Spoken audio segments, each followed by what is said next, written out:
यो संसार कस्तो छ ब्रह्माण्ड भने जे बोल्यो त्यही पाइन्छ, आफूले जे खानु मन लाग्यो त्यही खाइन्छ, जे हुन्छ तर होइन।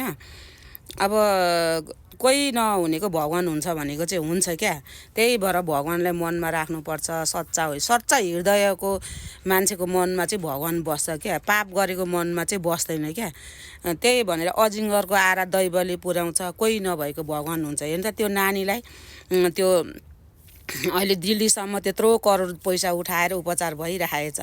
त्यही त, त्यो त भगवान रूपी हो नि त। सबैजना दर्शकहरू, सबैजना के अरे सहयोगी हातहरू हेर त, कति मन भएको मनकारी मान्छे हुन्छ त है। नेपालीहरू विश्वमा जहाँ छरेर बसे पनि एकजनालाई केही भयो भने हतार पैसा के दिउँ कसो गरौँ, एउटा राम्रो मान्छे चाहिँ अगाडि सर्नु पर्यो क्या। जस्तै भोसराज भाइहरू, भागिन नेपाली भन्छन्, अरूहरू हुन्छन् सबै। अब आशिका तामाङ भयो, जसले गरे पनि हुन्छ क्या। अरूको रिस्तै नगर्नु, जसले गर्नु सक्दैन त्यसले चाहिँ यो पैसा कहाँबाट ल्याइ के गरी कति खायो होला। कति मान्छेलाई चाहिँ अहिले यत्रो पैसा उठ्यो त्यो के गर्यो होला भनेर मन जलेको छ क्या।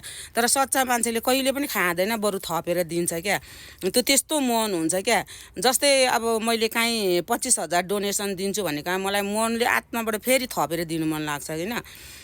मैले पनि एक ठाउँमा गएँ होइन, अनि त्यो स्काई काख भन्ने आमाहरूकोमा गएँ होइन। अब तीजको बेलामा होइन, म 25,000 डोनेसन गर्नु पर्यो आमाहरूलाई भनेर गएको, मनले मानेन, फेरि 10,000 थपेर दिएँ। त्यस्तो हुन्छ क्या मन भनेको। अनि एउटा डगहरूकोमा अब त्यो त्यहाँ पनि डोनेसन गर्नु पर्यो भनेर गएँ होइन। बाटामा एकजना छोरी मान्छेले बिचरा डगलाई गरेर, साँच्चीकै हो त्यो, यो मैले रियल घटना नै भनेको। मैले 15,000 मात्रै मसँग दिन्छु भनेको, फेरि मलाई 25,000 दिनु मन लाग्यो। त्यस्तो हुन्छ क्या। सहयोगी मन भनेको चाहिँ थपेर दिनु मन लाग्छ क्या, घटाएर चाहिँ दिनु मन लाग्दैन। तपाईँहरूले पनि त्यस्तो गर्नु होला। तर जति दियो आफूलाई त्यति आउँछ। यो मुठी पार्यो भने त यहाँ मुठीमा त केही पस्दैन। हामीले जति छर्यो नि त त्यति आउँछ। हामीले बिउ पनि जति छर्यौँ भने उम्रिन्छ, बोली पनि जति बोल्यो भने त्यति त्यो बोली संसार पुग्छ, फर्केर आउँछ। अनि बिउ छर्यो भने उम्रिन्छ। बिउलाई मुठी पारेर बदलमा राख्यो भने कहिले उम्रिन्छ त।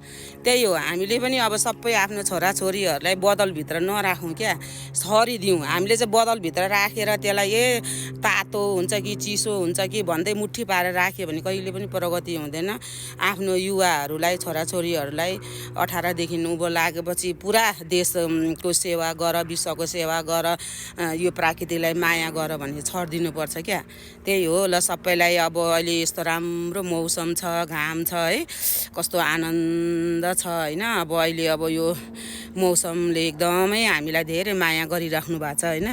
यस्तो मौसम दसैँको घाम भन्छ, तिहारको घाम भन्छ, ट्याक्कै यति राम्रो मौसम छ। यहाँ पनि आज चिसो पनि होइन, तातो पनि होइन, एकदम छ। ल साथीभाइ हो, सबैलाई ह्याप्पी दिपावली। सधैँभरि दिपावली होस्, एक दिन मात्रै होइन, हरेक दिन, हरेक पल, हरेक समयमा सबैको समस्या सावधान होस्। मनलाई एकदम राम्रो गर्नु, कन्ट्रोल गर्नु, मनमा नराम्रो कुरा नसोच्नु।